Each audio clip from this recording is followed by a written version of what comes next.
আরজিকরে চিকিৎসককে ধর্ষণ খুনের ঘটনায় গ্রেপ্তার করা হয়েছে সিভিক ভলান্টিয়ার সঞ্জয় রায়কে। সেই ঘটনার তদন্ত চলছে, কিন্তু তার মধ্যেই আরেক সিভিক ভলান্টিয়ার এবার কাঠগড়ায়।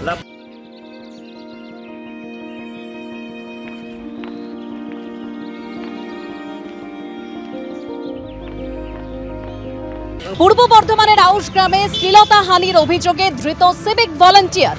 আদিবাসী মহিলাকে শ্লীলতাহানির অভিযোগে গ্রেপ্তার করা হয়েছে সিভিক ভলান্টিয়ারকে। ধৃত সিভিক ভলান্টিয়ারের নাম শেখ রহমতুল্লাহ। এর আগেও ওই মহিলাকে উত্ত্যক্ত করার অভিযোগে ধৃত সিভিক ভলান্টিয়ারের বিরুদ্ধে রয়েছে।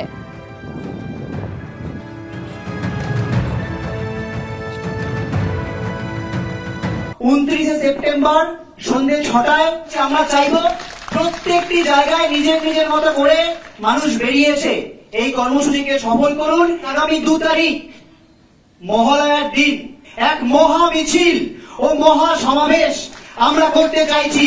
2 অক্টোবর দুপুরবেলা এই মহা সমাবেশের ডাক আমরা দিচ্ছি ধর্মতলায়। আরজিকর কাণ্ডের প্রতিবাদে টানা 42 দিন কর্মবিরতির পর কাজে যোগ দিলেও আন্দোলনের ঝাঁঝ যে এতটুকুও কমেনি তা স্পষ্ট করে দিলেন জুনিয়র চিকিৎসকেরা। পুজোর আবহেই প্রতিবাদকে এবার অন্য মাত্রা দিতে চলেছেন তারা। বুধবার অর্থাৎ মহালয়ার দিন মহামিছিলের ডাক দিল জুনিয়র ডক্টরস ফ্রন্ট। প্রথমে কলেজ স্কোয়ার থেকে ধর্মতলা পর্যন্ত মহামিছিল হবে, তারপর ধর্মতলায় হবে মহাসমাবেশ।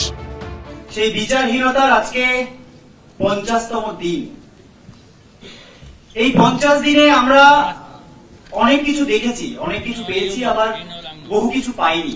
যারা ভাবছেন আমাদের আন্দোলন থেমে গিয়েছে, আমাদের আন্দোলন স্থগিত হয়ে গিয়েছে, তারা ভুল ভাবছেন। সামনে উৎসব আসছে, সামনে পুজো আসছে। আমরা কাউকে উৎসবে যোগদান করা থেকে বা বিরত থাকতে বলতে পারি না।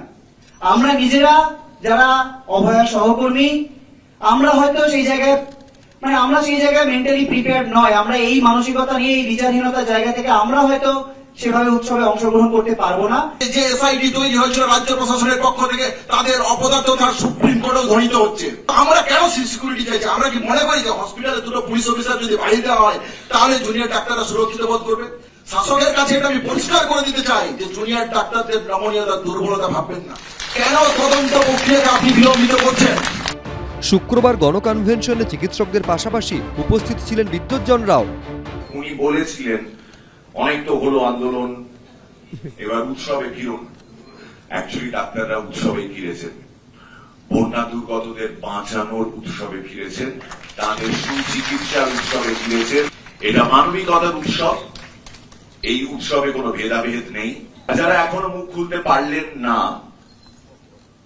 কিসের ভয় আপনাদের? আপনারা কাজ হারানোর ভয় করেন নাকি সরকারি কোনো পুরস্কার? আপনাদের প্রত্যেককে পুজোর এই আবহে, পুজোর এই মরশুমে শারদ শুভেচ্ছা অগ্রিম। আর যারা দোষী, যারা আসল কালপ্রিট, তাদেরকে ইন অ্যাডভান্স জানাই গারদ শুভেচ্ছা। বিভিন্ন বাড়িতে থাকা মানুষেরা তারা কেবলমাত্র একটা ব্যালট পেপার নয়, রাজনীতি, ধর্ম সমস্ত কিছু বিসর্জন দিয়ে আমি মন থেকে বিশ্বাস করি মানুষ ভালোবেসে বেরিয়ে এসেছিল আবর্জনা সরাবে বলে। আমার বাড়িতে নোংরা জমেছে, ময়লা পড়েছে, আমি তো বাড়ি পরিবর্তন করে অন্য বাড়িতে চলে যাব না। আমরা বাড়ি পরিষ্কার করব। এই লক্ষ লক্ষ কোটি কোটি মানুষের মেরুদণ্ডের চিকিৎসাটা হয়ে গেছে, তারা উঠে দাঁড়িয়েছে এই জুনিয়র ডাক্তারদের জন্য। রাজ্যের সর্বস্তরে, শুধু চিকিৎসা ক্ষেত্রে নয়, ধ্বংসের বীজ তিনি অত্যন্ত সক্ষম হাতে রোপণ করে যাচ্ছেন। সেই ব্যক্তি বিশ্বের ইতিহাসে তার নাম কৃষ্ণাক্ষরে লেখা থাকবে বলে আমি বিশ্বাস করি। একটা মৃত্যু নাড়িয়ে দিয়েছে গোটা রাজ্যকে, গোটা দেশকে। আর 5টা বছর এই সময় আকাশে বাতাসে থাকে শুধুই আগমনীর বার্তা। আর এবার প্রতিবাদে মুখর পরিবেশ। ঝিলম করঞ্জাই, ঐশী মুখোপাধ্যায়, সন্দীপ সরকার, এবিপি আনন্দ।